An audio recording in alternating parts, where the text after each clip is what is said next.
అద్వితీయ కుమారుడు యొక్క రక్తము నిన్ను నన్ను సమాధిపరిచి ఐక్యపరిచి నిన్ను నన్ను సంధి చేసి సమాధానం కలిగించి అందుకే ఈరోజు మనం అందరం కూడుకోగలుగుతాం. హల్లెలూయా, హల్లెలూయా. ఏ దేశమో, ఏ వాడో, ఏ ఊరో, ఏ పల్లో, ఏ పట్టణమో తెలియదు మనకి. కానీ ఇక్కడ ఎలా కూడుకున్నామంటే యేసయ్య రక్తం వల్ల. ఇప్పుడు యేసయ్య రక్తంలో కూడుకున్నట్టు మనం యేసయ్యలాగా ఉండాలనుకుని వచ్చినట్టు మనము ఇప్పుడు యేసయ్య నుంచి కోరుకుంటుంటే తెలుసా, నువ్వు సత్యములో ఉండాలి. దేవుని స్తోత్రం. నువ్వు సత్యములో ఉండాలి. నిన్ను కన్నా నీ బిడ్డలో నువ్వు యవ్వన కాలంలో కావచ్చు, లేదు నీ కన్న బిడ్డలు యవ్వనస్తులు కావచ్చు, దేవుణ్ణి నువ్వు నీ పిల్లలకి నువ్వు పరిచయం చేస్తే ఆయన ఇచ్చే బలమట అలంకారంగా ఉంటుంది. హల్లెలూయా, దేవునికి స్తోత్రం. ఆయన బలం గొప్పది, ఆయన కృప గొప్పది, ఆయన ఆలోచనలు గొప్పవి, ఆయన శక్తి సామర్థ్యత గొప్పది. ఒకవేళ నీకు అనుకోవచ్చు నా వెనకాల చాలా బలకం ఉంది, నా వెనకాల చాలా సైన్యం ఉంది. దావీదు గుర్రాలు ఎక్కడికి రాదంట, బలం ఎక్కడికి రాదంట, రౌతులు ఎక్కడికి భవిష్యత్తు ప్రవేశించాలి. దేవునికి స్తోత్రం. మరి ఎవరు వస్తారండి? నీ దేవుడని యెహోవా వస్తాడు. హల్లెలూయా. నీ దేవుడని యెహోవా వస్తాడు, యేసయ్య వస్తాడు, పరిశుద్ధాత్మ దేవుడు వస్తాడు. ఇక్కడ మనం కూర్చున్నాం, ఒకసారి ఆలోచించాం. ఇక్కడ మనం కూర్చున్నాం కదా, ఇక్కడ కూర్చున్నాం. ఎంతమంది నా భర్త నాతోనే ఉన్నాడని వాళ్ళు చెప్పలేక, ఒక్కరు చెప్పలేదు. చెప్పగలుగుతామా? ఒక్క మాత్రం చెప్పలేదు. పరిశుద్ధాత్మ దేవుడు నీలో. హల్లెలూయా. నన్ను పరిశుద్ధాత్మ దేవుడు ఉన్నాడని నమ్ముతున్నావా? నమ్మితే చెప్పగలరు. దేవుడు నీవు ఎక్కడికి వెళ్ళా, అరణ్యమార్గంలోకి వెళ్ళా, అంధకారంలోకి వెళ్ళా, వేరే ప్రాంతానికి వెళ్ళా, వేరే పట్టణానికి వెళ్ళా, వేరే దేశానికి వెళ్ళా, సముద్ర అగాధ స్థానంలోకి వెళ్ళిపోయినా అక్కడ పరిశుద్ధాత్మ దేవుడు నీతో ఉంటాడు. హల్లెలూయా. మీరు దేవుని ఆలయమై ఉన్నారని మీరు ఎరుగురా. పరిశుద్ధాత్మ దేవుడు ఎక్కడ నివసిస్తున్నారు? చెప్పండి, ఎక్కడ? పరిశుద్ధాత్మ దేవుడు నాలో, చెప్పండి, పరిశుద్ధాత్మ దేవుడు నాలో నివసిస్తున్నాడు, నాతో ఉన్నాడు. ఆయన నిత్యము ఎల్లప్పుడూ నాలోనే ఉన్నాడు. నువ్వెక్కడికి లైన్ వస్తావు. అందుకే మీకు స్పష్టంగా ఇంకో మాట చెప్తాను. రాజుల గ్రంథంలో ఒక భక్తుడు ఉంటాడు, ఆయన పేరు ఎలీషా. ఏం పేరు? ఎలీషా. 2 రాజుల గ్రంథం. ఆయన దగ్గర ఒక శిష్యుడు ఉంటాడు, ఆయన పేరు గెహేజియా. హల్లెలూయా, హల్లెలూయా. చూడండి, గెహేజియా ఆయన పేరు.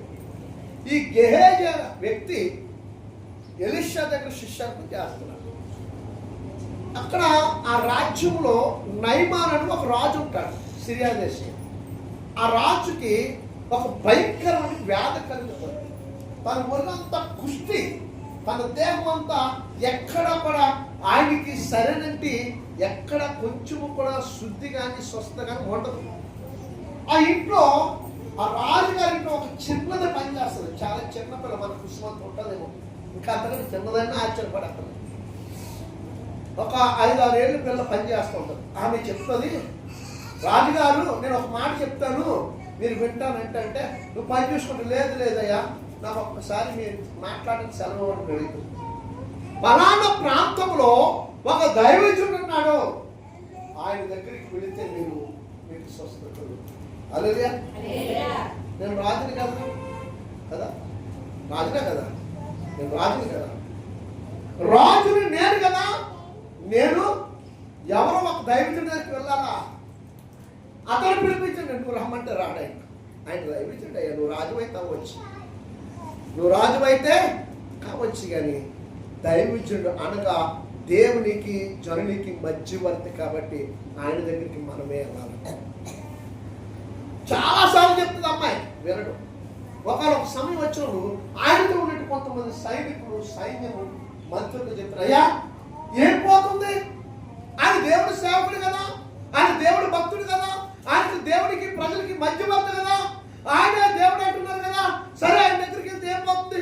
ఒక్కసారి రాజుగారు మా మాట విని వెళ్దామనండి. అయ్యగారు మన ప్రవక్త అయినటి ఎలీషా గారు ఆయన ప్రార్థన గదిలో ప్రభుత్వ సంభాషణ చేస్తున్నాడు. అంటే ప్రార్థన చేస్తారు. ఈ లోపలి నైమూరి గారు మొత్తం మీద సైన్యమతాన్ని వెళ్ళగానే గెహేజే చూస్తాడు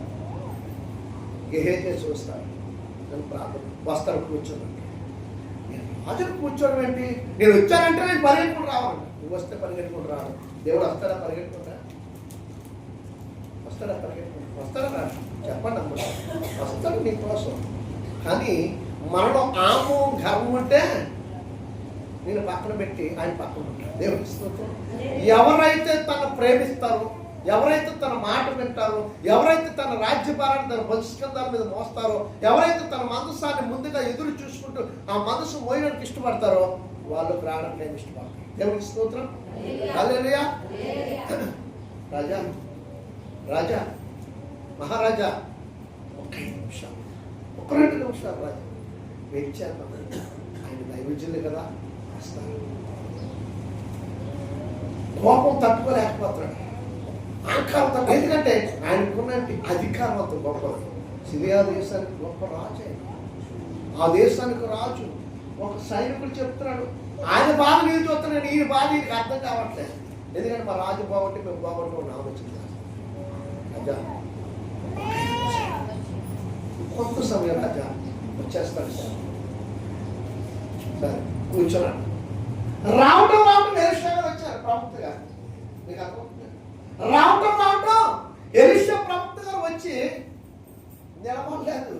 ఆయన వెళ్ళి ఆ కోనేట్లో 7 మార్లు మునిగిరమ్మన్నాడు. హల్లెలూయా. ఈయనకి వచ్చింది కోపం. నా చేతిలో నా వరలోకి ఎత్తుంటే ఆ కత్తి తీసి ఎలీషా గారు తలగీకతో చదువుతాడు. ఆయన నేను రాజునయ్యా, దేశం అంతా మాట ఉంటుంది, ప్రజలు నా మాటకు లోపడుతున్నారు, ప్రజలందరూ ఎదురు సాగన పడుతున్నారు, ప్రజలందరూ నాకు నమస్కారం మంది చేస్తున్నారు. ఒక్క మనుషుడు నన్ను వెళ్ళి ఆ బెత్తిస్తే కోనేట్లోకి వెళ్ళి 7 మార్లు మునుగు రమ్మంటాడా? దేవుని స్తోత్రం. పదండి వెళ్ళిపోతాం. ఆయన మాట వినేటువంటి కుదరదా? వెళ్ళిపోతాం. రాజుగారు మహారాజు గారు కొంత ఆలోచించండి. ఏమో దైవజనుడు ఎందుకు చెప్పాడు?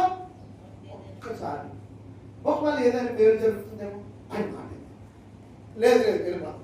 థియేటర్ రంగంలో రాజా రాజా మహారాజా ఒక్కసారి ఏం కోపం. సరే సమర్థించుకున్నాడు, కోపం మీకున్నాడు, తెక్కున్నాడు. ఆ బెత్తిస్తే కోనేట్లోకి దిగినంటే ఒకసారి మునిగి తేలుతాడు. ఆయన చూసుకుంటాడు, అలాగే ఉంది దేహం.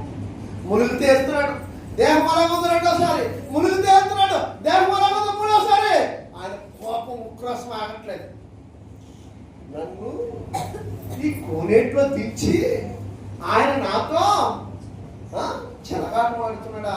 నేను రాజుని ఆయన మర్చిపోయాడా అని ఆయనకు ఉద్రేషం, కోపం, దేశం పెరిగిపోతుంది ఆయనకి లోపల. 4సారి మునిగాడు, 5సారి మునిగాడు, 6సారి మునిగాడు. ఆయన ద్వేషం, కోపం అంతా ఇంతలేదు, రగిలిపోతున్నాడు. రాజు అందరూ మాటలో తెలుస్తాయి. అయ్యా ఇవి ఒక్కసారి కదా, నిన్ను సాధన చేశా కదా రాజా. రాజుగారు ఇవి ఒక్కసారే. హల్లెలూయా, హల్లెలూయా, హల్లెలూయా. ఒక్కసారి మునిగా చెప్పండి. హల్లెలూయా. ఆయన దేహం చిన్న పిల్లల బాలుడి దేహంగా మార్చబడ్డదండి. దేవునికి స్తోత్రం కలుగును గాక. చిన్న బాలుడి దేహంగా మార్చబడ్డా దేవుడు మారు. హల్లెలూయా, హల్లెలూయా. నైమోన్ రాజు యొక్క దేహం ఎలా మార్చబడదట? చిన్న బాలుడి దేహంగా. తనలో ఏమైపోయింది ఆ రోగం, ఏమైపోయింది ఆ జబ్బు, ఏమైపోయింది ఆ తెగులు, ఏమైపోయింది ఆ వ్యాధి, ఏమైపోయింది ఆ కుష్ఠం, 7 మార్లతో సంపూర్ణమైన స్వస్థతా స్థితుడైపోయాడు. హల్లెలూయా, హల్లెలూయా. అప్పుడు అర్థమైంది రాజుగారికి, ఈయన ఎవరో, ఆ దైవజనుడు ఎవరో, ఆ ప్రవక్త ఎవరో, ఆ సేవకుడు ఎవరో. ఆయన దేవుడి సేవకుడు, ఆయన జీవం కలిగిన దేవుడి సేవకుడు, ఆయన జీవం కలిగిన దేవుడి భక్తుడు అని అర్థమైందండి. అర్థమైన వెంటనే ఆయన ఎదుటికి వెళ్ళి ఆయన పాదాలపై పడబోతుంటే అది కాదు, నువ్వు అక్కడ ఎక్కడ ప్రభు పాదాలు కృతజ్ఞత కలుగుండు. మోసే నియమించిన యాజకులు నియమించిన కానుకని దేవుడు కనుపరచు. దేవుని స్తోత్రం. హల్లెలూయా, హల్లెలూయా. వెళ్ళిపోయాడు ఆయన సైమాత వెళ్ళిపోయి ఆయన మరుసటి రోజు ఆయన